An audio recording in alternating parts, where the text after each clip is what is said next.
Well, hello everyone again. Ah, trying to fix another one of my almost disasters here. Earlier, I showed you how I grow my sweet potato slips. And let me say this, when you put your sweet potato slips, once you take the slips off of the potato and put the sweet potato slips in the jar of water, please keep that water clean every day. You may need to change that water out, if not every other day. But watch your water, okay? As it root, watch your water. So this right here, it has been sitting on a heat mat, and it's gotten to the point where I've had to water it every day.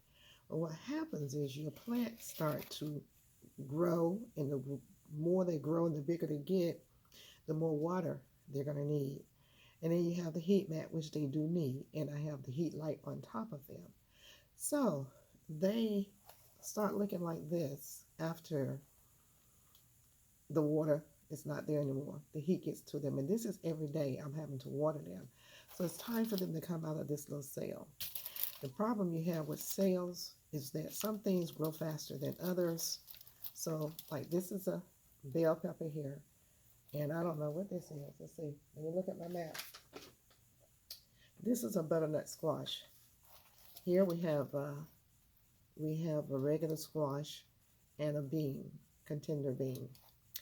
So I've been doing some up potting while I was sitting here, and they were all looking limp too. But this is what they look like once you up pot them. Immediately they start standing back up. And these are tomatoes, and yeah, mostly tomatoes. These are all tomatoes, as a matter of fact, and two okras. So I put them inside of this pan here. All of them are not going to fit, and they're going to go in front of the window, and I have some space in other pans where some of the others will go. But when you up pot them, of course, you run out of space. So this is I want to set them with it set up. I don't want anything to fall over. So I'm just going to demonstrate what I'm doing. I take these are 20 ounce styrofoam cups. I just take a pencil, and I usually do about 3 at a time, but this is just 2. And I just take the pencil and go in 1. I go corner to corner, 2, 3, and it's going through both cups,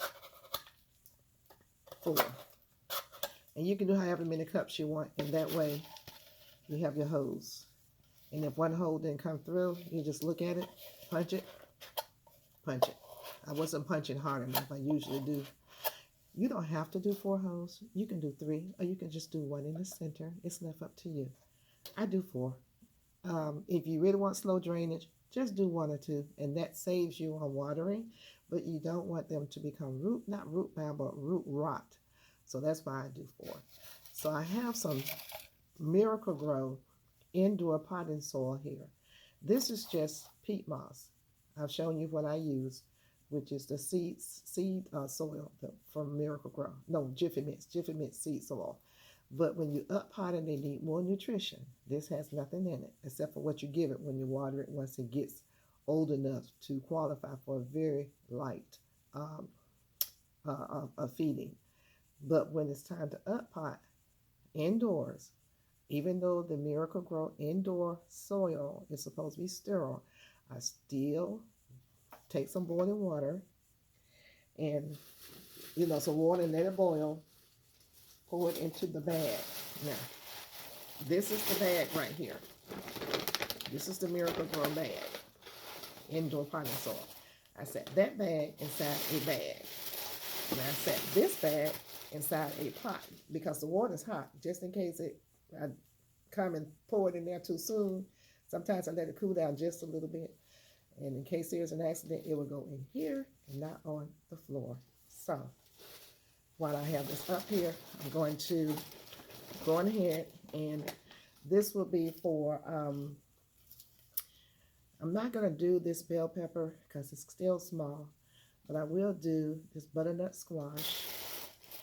As a matter of fact, I'm not going to do that one. I'll do the bean plant because they're the tallest, and this squash plant right here. So what I usually do is take a marker mark on my cup. That's a contender bean. And I'm going to write on here the date, which is 3/16/23, that I up potted. And I do it on both sides of my cup. You don't have to do that. Contender bean. And this is 3/16/23. Now that's done. And I also take, let's see, do I have it already written? Nope, I've not written one out for the contender beans. So we will take this one right here, because I wrote too many of these out. And I will write contender bean 3/16/23. And so now we're ready to go. We're going to go on ahead, and I just dip it inside the bag. I'm looking at my time. I don't want to keep you guys too long. To get some soil, you don't fill it all the way up at first. And you take whatever you're using. I use this little pick gadget right here, and go down in here. See if you can see it. Go down in here like that. This is pretty good for getting them out, and it kind of helps to lift them up. So, and this is hard as a rock. I mean, after I wore it yesterday, it still got over. I mean, it just dried right on out. You take this, and I usually make a little hole, even though it's low. I still want it to go down low. And sit that down in there, and you just kind of, you know, push it down a little bit. And then you take some more soil without dropping it all over your floor. If you're inside like me, you have to be careful, because I am indoors at my dining room table with carpet on the floor. And you just work it around like that. Bada bing, bada boom. I may put a little bit more soil in here. Yeah.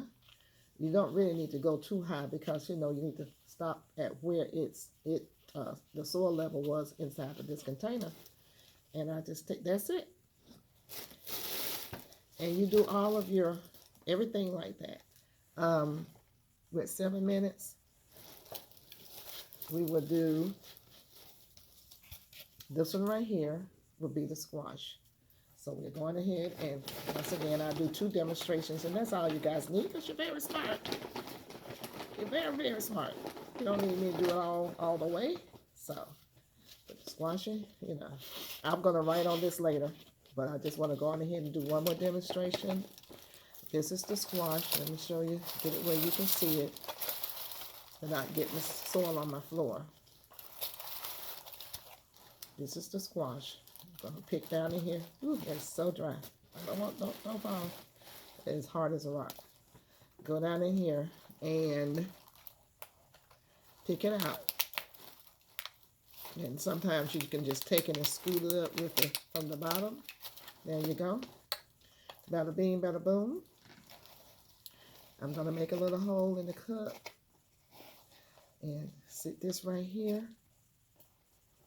And take some soil. And you're holding it with one hand.